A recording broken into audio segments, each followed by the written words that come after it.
नमस्कार दोस्तों, मैं हूं वीरेंद्र गुप्ता। आप देख रहे हैं सनसनी रिपोर्टर। देखिए, विश्व कप जीतना ये कोई छोटी मोटी बात नहीं होती है। हमारे पुरुषों की टीम ने विश्व कप जीता, महिलाओं की टीम ने विश्व कप जीता और इसके बाद जो हमारी नेत्रहीन महिलाएं हैं उन्होंने भी विश्व कप जीतकर भारत का डंका पूरे विश्व में बजा दिया। बहुत ही एक उल्लेखनीय उपलब्धि इन्होंने पाई। हमारी मौजूदगी इस समय रामा विहार में है और जो आप मेरे ये पीछे देख रहे हैं भारतीय नेत्रहीन कल्याण परिषद, ये हॉस्टल कम ट्रेनिंग सेंटर है जो नेत्रहीन महिलाओं को ट्रेनिंग भी देता है, उनको हॉस्टल की सुविधा भी देता है और अपने पैरों पर खड़ा होने के लिए उन्हें कंप्यूटर की एजुकेशन और इस तरह की अन्य आजीविका के साधन उपलब्ध कराता है। तो समाज में जो नेत्रहीन हमारे बच्चे हैं वो किसी कृपा के मोहताज ना रहें, अपने पैरों पर खड़े होकर अपना कैरियर बनाएं, ये इस संस्थान का उद्देश्य है। इस संस्थान के जो संचालक हैं उनसे हम मिलने वाले हैं और जो भारतीय टीम में जिस बच्ची का सिलेक्शन हुआ है, अन्नू उसका नाम है, उसके स्वागत के लिए यहाँ पर जो ये कार्यक्रम किया जा रहा है, इस कार्यक्रम की झलकियाँ हम आपको दिखाने वाले हैं। अन्नू से मुलाकात करेंगे और जानेंगे कि इस कार्यक्रम में आकर और विशेष रूप से जो भारतीय टीम रही महिलाओं की, नेत्रहीन महिलाओं की, उनका स्वागत प्रधानमंत्री मोदी जी ने भी किया, तो एक विशेष अवसर रहा उनके लिए। इसके बारे में भी हम बात करेंगे। तो यह आइए आपको लेकर चलते हैं अंदर और इस कार्यक्रम के बारे में पूरा आपको विश्लेषण बताएंगे और मिलवाएंगे अन्नू से। तो आइए चलते हैं अंदर और जानते हैं इस कार्यक्रम के बारे में। अन्नू जी, आपने जो ये विश्व कप जीता है, देश का नाम रोशन किया है, सबसे पहले तो देखिए हम जानना चाहेंगे, प्रधानमंत्री जी ने अपने हाथ से आपको लड्डू खिलाए, तो प्रधानमंत्री जी ने आपसे क्या कहा? प्रधानमंत्री जी हम लोग को बहुत मोटिवेट किए। वो बोले कि उनको बहुत खुशी हुई कि हम लोग वर्ल्ड कप जीत के आए। दुनिया मतलब गांव में हम लोगों के बारे में सोचते हैं, हम लोग कुछ नहीं कर सकते हैं, लेकिन प्रधानमंत्री जी हम लोगों को बोले कि आप वो कर सकते हो जो एक अच्छी मतलब जो दिखने वाले नहीं कर सकते। जी अच्छा, अब ये बताइए कि आपने एक बहुत बड़ा मुकाम हासिल किया है, तो आपको इस मुकाम को हासिल करने में क्या कठिनाइयाँ आई हैं? सर, कठिनाई तो बहुत है हम लोगों के साथ। हम लोगों को जैसे बिहार क्रिकेट बोर्ड है, उसको सरकारी मान्यता नहीं मिला है। हम लोगों को ग्राउंड की दिक्कत होती है, हम लोगों को कोई मतलब ज़्यादा सपोर्ट नहीं है। हम लोग थोड़े से जगह में प्रैक्टिस करके यहाँ तक पहुँचते हैं, तो बहुत ही कठिनाई है। सरकार से आप क्या मांग करना चाहेंगी? सुविधाएं जो आपको क्या मिलनी चाहिए? मैं सरकार से ये कहना चाहूँगी, जैसे कर्नाटका गवर्नमेंट और उड़ीसा गवर्नमेंट उनको प्राइज मनी दिया और जॉब देने के लिए बोला, वैसे मैं बिहार सरकार से भी आग्रह करना चाहूँगी कि मुझे भी सपोर्ट करे, गवर्नमेंट जॉब दे, आर्थिक सहायता करे, जैसे कि हम और भी बेहतर कर सके और भी अपने देश के लिए, अपने स्टेट के लिए वर्ल्ड कप जीत कर लेकर आएंगे। क्या आप चाहती हैं कि बीसीसीआई आपको कंट्रोल करे ताकि जो बीसीसीआई के अंडर जो सुविधाएं मिलती हैं खिलाड़ियों को वो आपको भी मिले? हाँ। अपनी जर्नी के बारे में आप बताना चाहेंगे कि आपका परिवार कितनी आपको मुश्किलें आई और ये सफ़र आपने कितनी मुश्किलों के बाद हासिल किया? मैं बहुत ही गरीब फैमिली से बिलोंग करती हूँ, जिसके मतलब जिनके पास एडमिशन कराने के लिए हम नहीं पैसे होते, लेकिन फिर भी उनका ये कोशिश रहा कि मैं आगे बढ़ूं और पढ़ूं। अच्छा, आप ये बताइए कि आपको सहयोग संस्थाओं से मिला या व्यक्तियों से मिला, उनका नाम लेना चाहेंगे? मैं माला मैम को धन्यवाद करना चाहूँगी। वो हम लोगों को बहुत सपोर्ट करती हैं और मैं अपने कोच का और अपने बिहार क्रिकेट स्टेट का भी मैं धन्यवाद करना चाहूँगी। वो हम लोग को बहुत सपोर्ट करते हैं, वो आर्थिक सहयोग और हम लोग को प्रैक्टिस सब चीज़ सिखाना सब करते हैं। अच्छा, आप कोई संदेश देना चाहेंगे अपने जैसे जो अन्य खिलाड़ी हैं, दृष्टिबाधित बच्चे हैं, उनको आप क्या संदेश देना चाहेंगे? मैं उनसे यही कहना चाहूँगी कि हमेशा कोशिश करना चाहिए। हम करेंगे तो एक ना एक दिन सफलता जरूर मिलेगी। दुनिया कहती है कि हम कुछ नहीं कर सकते हैं, लेकिन हम उनको करके दिखा सकते हैं। इसलिए अपने आप को किसी से कम ना समझे और हमेशा कोशिश करें, हमेशा मेहनत करें। जब आप प्रधानमंत्री बने पहली बार मिली तो कैसा प्रतीत हुआ? हम लोगों को बहुत खुशी हुई उनसे मिलकर के, लेकिन उनसे मिलके ऐसा लगा कि वो हम लोग के फैमिली मेंबर हैं, हम लोग के दादाजी हैं। उनसे मिलकर ऐसा नहीं लगा कि हम प्रधानमंत्री से मिल रहे हैं। मैं उनको यही कहना चाहूँगी कि वो भी आगे बढ़े और अपने आप को किसी से कम ना समझे। ठीक है, एक लास्ट सवाल, जैसे कि बिहार से आप हैं, बिहार सरकार की तरफ से आपको कुछ किया गया है या कुछ प्रोत्साहित किया गया है कि आप आगे बढ़ रहे हैं इस टाइप से? नहीं, अभी तो नहीं किया गया है। मैं आग्रह करना चाहूँगी, मैं बिहार सरकार से रिक्वेस्ट करना चाहूँगी कि मुझे सहयोग करें, जैसे कि और हम और सबको सब प्रोत्साहित हो और मेरे को देखकर आगे आए, मतलब और भी बच्चे आगे आएंगे। पता है कि बचपन से हमें घर से दिखाया जाता है दृष्टिबाधित महिला टीम उन्होंने विश्व कप जीता है। आज हमारे साथ रमेश प्रसाद जी जो कि नेत्रहीन कल्याण परिषद के अध्यक्ष भी हैं। इनसे हम जानेंगे कि इनकी संस्था के बारे में जानेंगे और अन्नू क्योंकि इनके संस्थान से निकलकर उसने भारतीय टीम में जगह बनाई है और देश का नाम रोशन किया है। सर बहुत बहुत स्वागत है आपका। सर सबसे पहले तो हम ये जानना चाहेंगे कि आपके संस्थान से निकलकर अन्नू कुमारी ने जो ये उपलब्धि हासिल की है, तो आप थोड़ा अपने संस्थान के बारे में बताएं। देखिए, भारतीय नेत्रहीन कल्याण परिषद की स्थापना का मुख्य उद्देश्य दृष्टिबाधित बच्चों के सामाजिक, आर्थिक, शैक्षणिक एवं सांस्कृतिक पुनर्वास करना, आम लोगों में जागरूकता लाना, इनको प्रशिक्षण देना, शिक्षण प्रशिक्षण के बाद इनको रोजगार देना, साथ ही साथ इनके अंदर छिपी हुई प्रतिभा को निखारना, चाहे वो प्रतिभा खेल के प्रति हो, कल्चरल एक्टिविटी के प्रति हो, जो भी छिपी हुई प्रतिभा, उस प्रतिभा को निखारना। तो अन्नू ने जो संस्था में रहते हुए कड़ी मेहनत की है और कड़ी मेहनत करने के बाद एक उच्च मुकाम हासिल की है, उसके लिए इसको अन्नू को बहुत बहुत धन्यवाद देते हैं।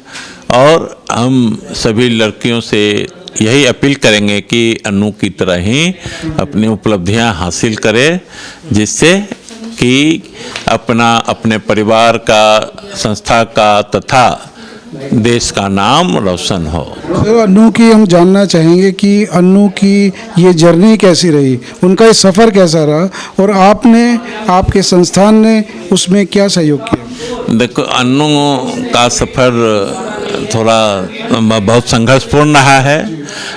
इसने बचपन ये लगभग 3-4 साल क्रिकेट के लिए संघर्ष खेली, एथलीट के लिए वो रेस करने के लिए छत्रसाल स्टेडियम तक शाम में डेली जाती थी कि फिटनेस बना रहे। क्रिकेट के लिए यहाँ से 15-20 किलोमीटर दूर, चूँकि कोई ग्राउंड नहीं होने के कारण वहाँ जाती थी और प्रैक्टिस करती थी। तो इसमें संस्था का सहयोग रहा, बिहार क्रिकेट कंट्रोल बोर्ड का सहयोग रहा, साथ ही आयुष फाउंडेशन का भी सहयोग रहा है और आयुष फाउंडेशन के प्रति भी हम धन्यवाद देते हैं, कृतज्ञता ज्ञापन। सर आपको लगता है कि दृष्टिबाधित जो हमारे खिलाड़ी हैं या कला के क्षेत्र में भी अपना नाम रोशन कर रहे हैं, तो आपको लगता है कि सरकार से जो सहयोग मिलना चाहिए, जो समर्थन मिलना चाहिए, वो पर्याप्त है?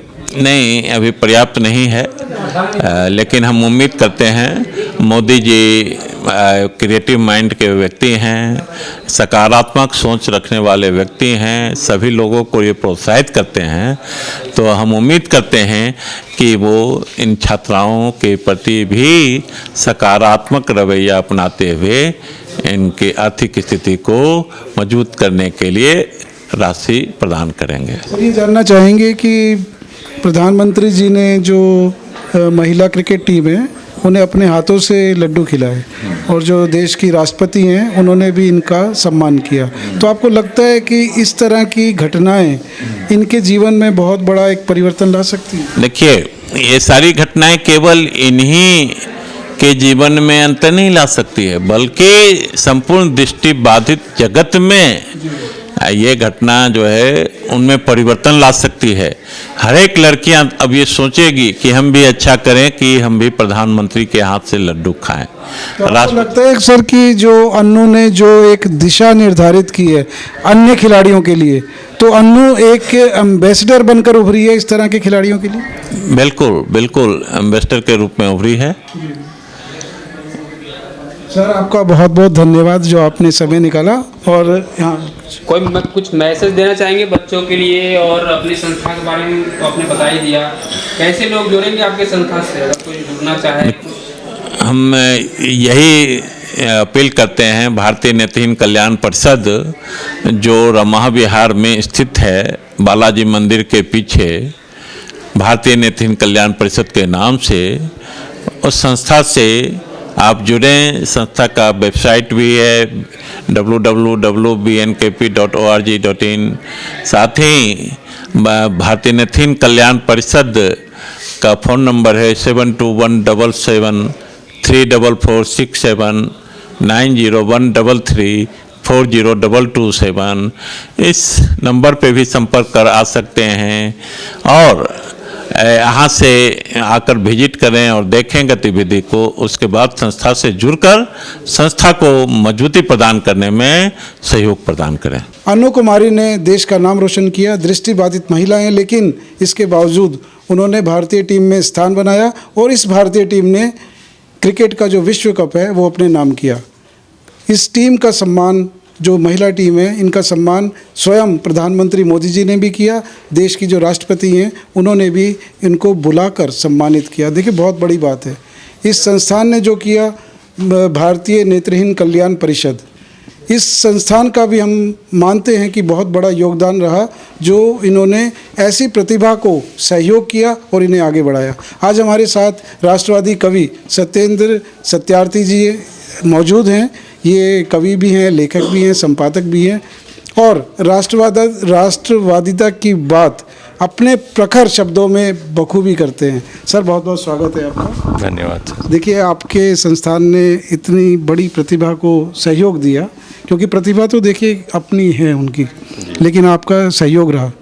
आपने एक बात बोली कि जो दृष्टिबाधित हमारे बच्चे हैं वो अगर किसी भी क्षेत्र में आगे आना चाहें तो आपको लगता है कि दृष्टिबाधिता उनके आगे बढ़ने में कोई रुकावट पैदा कर सकती है? नहीं, रुकावट नहीं, कठिनाई तो आती है, लेकिन कठिनाइयों से जो विजय प्राप्त करते हैं कठिनाइयों पर, उन्हीं का नाम इतिहास में लिखा जाता है स्वर्णाक्षरों में।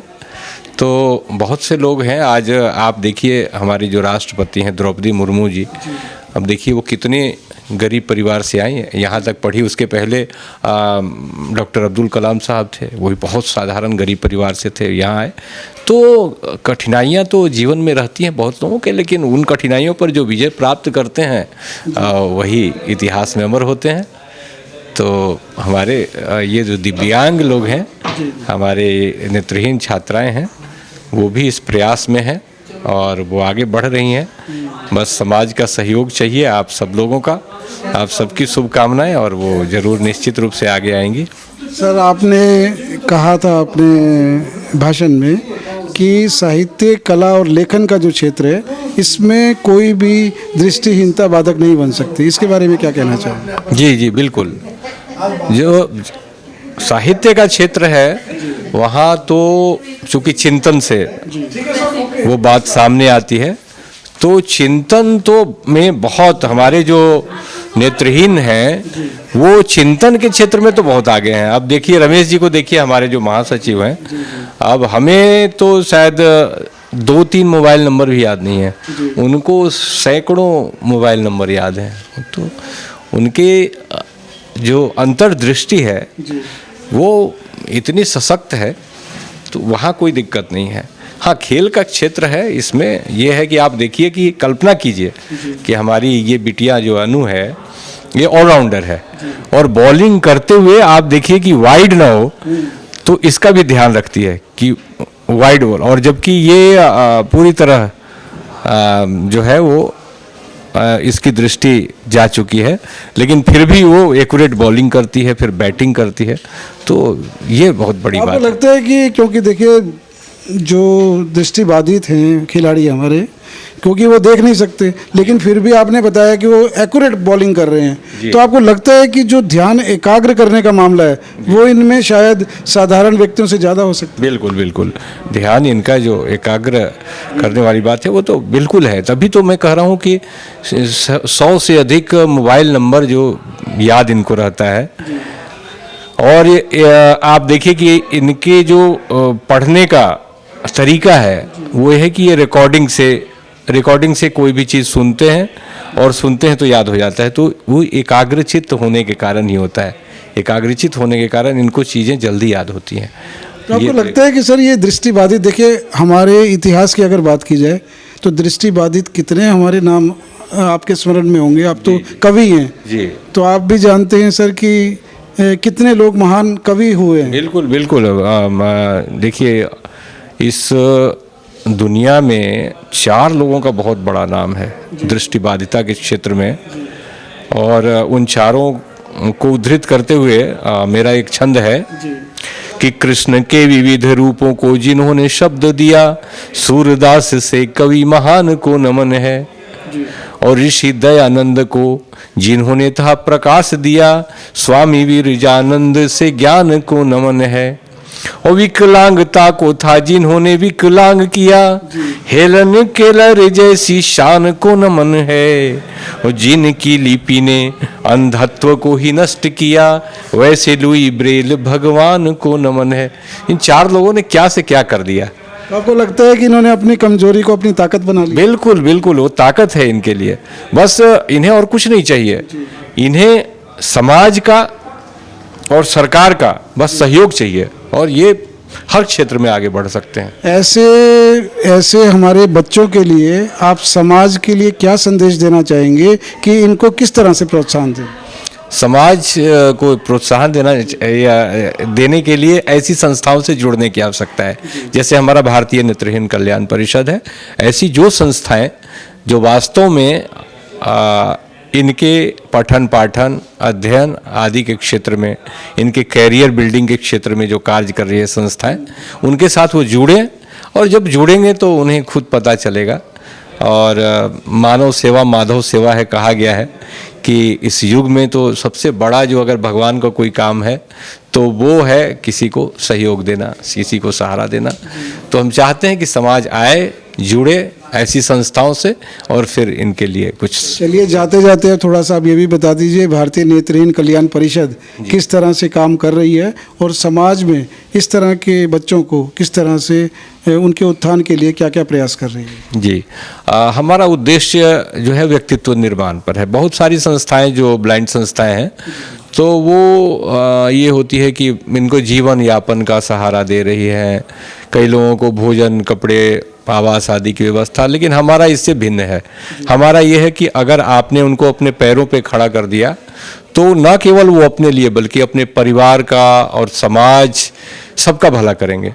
तो इसलिए हमारा कैरियर ओरिएंटेड यहाँ जो मिशन है कि हम छात्राओं को, जो कॉलेज में पढ़ने वाली छात्राएं हैं, विभिन्न कोर्सेज में हैं, उनको यहाँ छात्रावास में रखते हैं।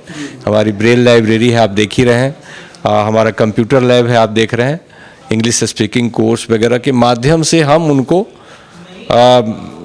इस योग्य बनाते हैं कि वो सरकारी नौकरियों में प्रवेश पा सकें, सरकारी नौकरियां ले सकें। और हर साल कई छात्राएं बैंकों में, सरकार के विभिन्न उपक्रमों में जाती हैं और सरकारी नौकरी लेती हैं, टीचिंग में बहुत सारी जाती हैं, और फिर अपने पैरों पे खड़ा होती हैं। फिर ये सिलसिला चलता रहता है आगे कारवां। तो बस हमारा यही मिशन है और इसी ढंग से हम काम करते हैं। जी, आपके प्रयास फलीभूत हों, बहुत बहुत भविष्य के लिए आपको शुभकामनाएं। इसी तरह से आप निरंतर अपने कार्य को जारी रखें। बहुत बहुत धन्यवाद। तो दोस्तों, जैसा कि आपने देखा कि अन्नू कुमारी का संकल्प उन्हें कहां से कहां तक ले गया, और विशेष रूप से जो इनकी इस सफ़र में, जो इनकी सफलता के सफ़र में सहयोगी बने भारतीय नेत्रहीन कल्याण परिषद, इसका भी योगदान सुनहरे अक्षरों में लिखा जाएगा, क्योंकि ये सफलता कोई छोटी सफलता नहीं है। अन्नू कुमारी की सफलता को खुद प्रधानमंत्री मोदी जी ने सराहना की उसकी, और इसके अलावा जो देश की राष्ट्रपति हैं उन्होंने भी बुलाकर अभिवादन किया। तो इससे सिर्फ यही साबित होता है कि दृष्टिहीनता कोई सफलता में आपके बाधा नहीं बन सकती। ज़रूरत होती है संकल्प की और मेहनत की, और अन्नू कुमारी ने ये करके दिखाया। देखिए, आपने पूरा कार्यक्रम देखा, आपकी इस कार्यक्रम के बारे में क्या राय है, अपने कमेंट्स के माध्यम से आप हमें बता सकते हैं। अन्य किसी मुद्दे पर अगर आपकी कोई भी शिकायत है, संभावना, या अपनी बात को उच्च अधिकारियों तक पहुंचाना चाहते हैं तो कमेंट्स के माध्यम से आप हमें बताइए। फिर मिलेंगे किसी नए मुद्दे पर, तब तक के लिए नमस्कार। कैमरामैन चंदन के साथ मैं वीरेंद्र गुप्ता।